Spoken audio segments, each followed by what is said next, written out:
Selamat pagi, siang, sore, malam, Sernalsan. Sekarang saya mau mempresentasikan mengenai wawasan Nusantara. Wawasan Nusantara dapat diartikan sebagai wawasan itu yang berasal dari kata bahasa Jawa yang berarti pandangan, tinjauan, dan penglihatan indrawi. Jadi dan Nusantara memiliki terdiri dari Nusa dan Antara. Nusa itu artinya pulau atau kesatuan kepulauan, dan Antara itu menunjukkan letak antara dua unsur. Jadi di mana Indonesia terletak antara benua Asia dan benua Australia, dan juga Samudra Hindia dan Samudra Pasifik. Jadi dapat disimpulkan bahwa pengertian wawasan Nusantara adalah cara pandang dan sikap bangsa Indonesia mengenai diri dan lingkungannya yang serba beragam dan bernilai strategis dengan mengutamakan persatuan dan kesatuan bangsa serta kesatuan wilayah dalam menyelenggarakan kehidupan bermasyarakat, berbangsa, dan bernegara untuk mencapai tujuan nasional. Berikutnya ada hakikat wawasan Nusantara, yaitu keutuhan Nusantara dalam pengertian cara pandang yang selalu utuh, menyeluruh dalam lingkup Nusantara demi kepentingan nasional dan menghilangkan kepentingan daerah dan golongan dan perorangan. Jadi kita tidak boleh membeda-bedakan ras atau suku-suku, seperti misalnya orang dari suku saya itu lebih pintar, lebih tinggi pendidikannya daripada suku orang lain gitu. Itu tidak boleh, karena kita harus memiliki wawasan yang menyeluruh atau utuh. Berikutnya ada asas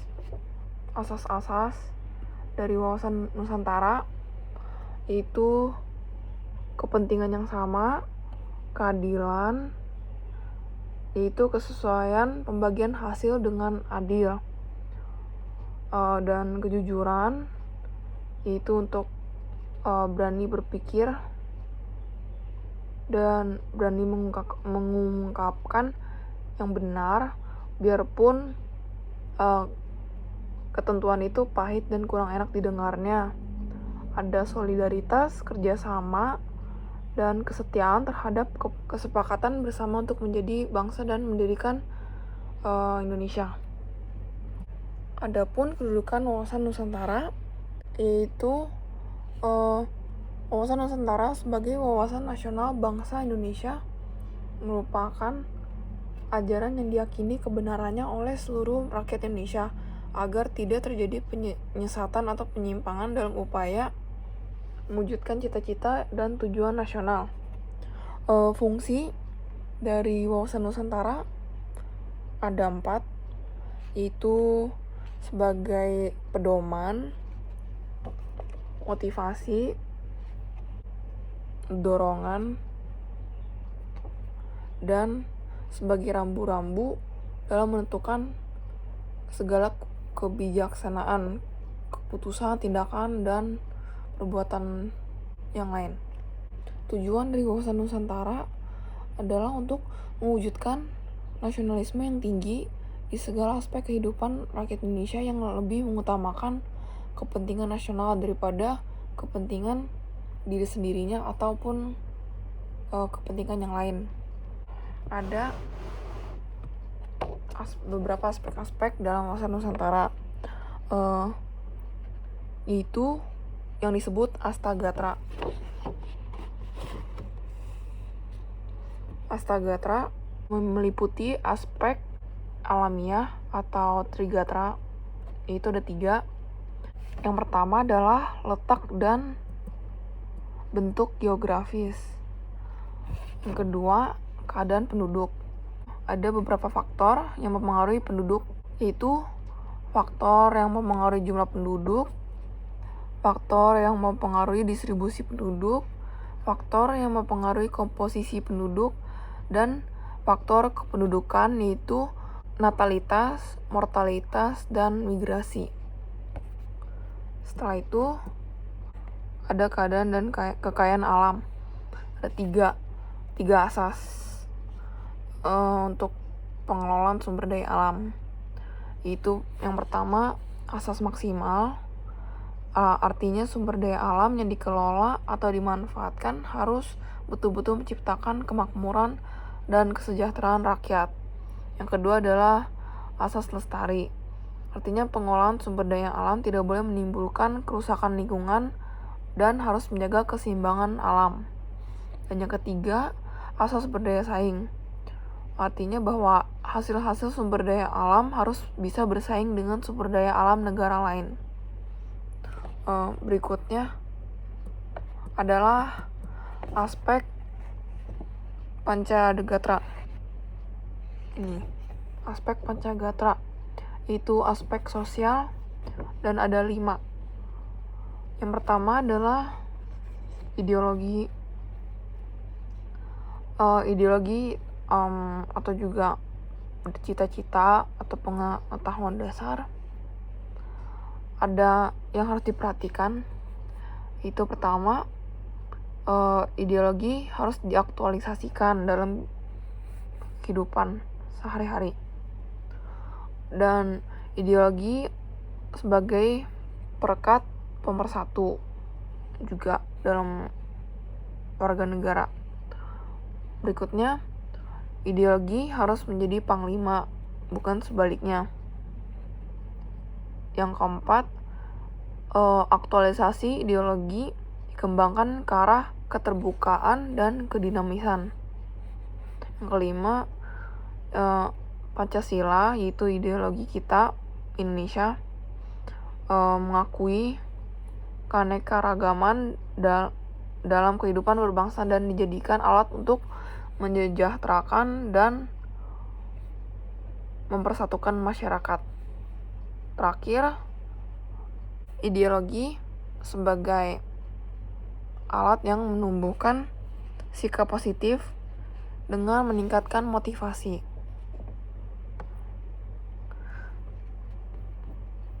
Setelah itu ada politik.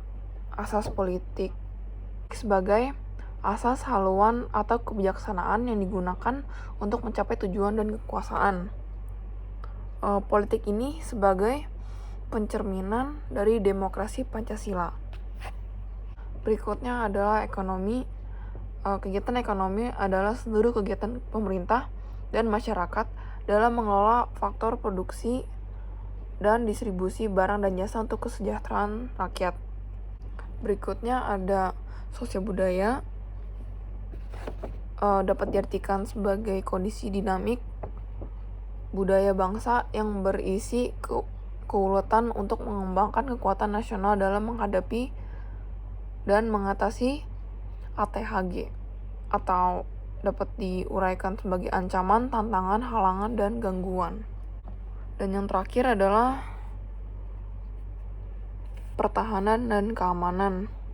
Diartikan sebagai kondisi dinamik kehidupan pertahanan dan keamanan bangsa Indonesia yang berisi keuletan dan ketangguhan yang mengandung kemampuan mengembangkan kekuatan nasional dalam menghadapi dan mengatasi ATHG yang membahayakan identitas, integritas, dan kelangsungan hidup bangsa berdasarkan Pancasila dan UUD 1945. Adapun prinsip-prinsip sistem ketahanan nasional, yaitu bangsa Indonesia cinta damai, tetapi lebih cinta kemerdekaan. Yang kedua, pertahanan keamanan dilandasi dengan landasan ideal Pancasila dan Undang-Undang Dasar 1945. Ketiga, pertahanan keamanan negara merupakan upaya terpadu yang melibatkan segenap potensi dan kekuatan nasional. Dan yang terakhir, pertahanan dan keamanan diselenggarakan dengan Sishan Kamnas atau Sistem Pertahanan dan Keamanan Nasional, dan Sishankamrata, yaitu Sistem Pertahanan dan Keamanan Rakyat Semesta. Adapun hubungan antara gatra-gatra tersebut. Gatra geografi memiliki hubungan dengan gatra kekayaan alam karena jenis, kualitas, dan persebaran dari kekayaan alam sangat tergantung dengan kondisi geografinya. Dan hubungan antara gatra kekayaan alam dan gatra kependudukan itu gatra kekayaan alam merupakan faktor yang sangat penting dalam kependudukan, dan gatra kependudukan dan gatra geografi memiliki hubungan kehidupan dari penduduk sangat bergantung dengan kondisi geografi bangsa. Astagatra dalam pendekatan kesejahteraan dan keamanan mempunyai peranan tergantung dari sifat setiap gatra, yaitu gatra alamiah mempunyai peranan sama besar untuk kesejahteraan maupun untuk keamanan, dan gatra ideologi, politik, dan sosial budaya mempunyai peranan yang juga sama besar untuk kesejahteraan dan keamanan. Sementara itu, gatra ekonomi memiliki peranan yang lebih besar untuk kesejahteraan daripada peran untuk keamanan, dan melainkan gatra pertahanan dan keamanan relatif mempunyai peranan lebih besar untuk keamanan daripada peranan untuk kesejahteraan. Kami sebagai warga negara Indonesia memiliki peran dalam mendukung implementasi wawasan Nusantara. Sebagai warga negara, kami dapat menciptakan iklim penyelenggaraan negara yang sehat dan dinamis, ataupun menciptakan tatanan ekonomi yang benar-benar menjamin pemenuhan dan peningkatan kesejahteraan dan kemakmuran rakyat, dan juga menciptakan sikap batinia dan lahiria yang mengakui, menerima, dan menghormati segala bentuk perbedaan. Dan untuk kami sebagai siswa seperti saya, kami dapat mendukung implementasi wawasan Nusantara, yaitu dengan berkemanusiaan adil dan beradab, dan atau mengutamakan kepentingan bersama di atas kepentingan sendiri atau golongan, dan mendukung upaya untuk mewujudkan suatu keadaan sosial dalam masyarakat, atau mempunyai kemampuan berpikir, bersikap nasional dan dinamis, dan juga berpandangan luas sebagai intelektual, dan ada banyak lain. Terima kasih sudah mendengarkan presentasi wawasan Nusantara saya. Tuhan memberkati.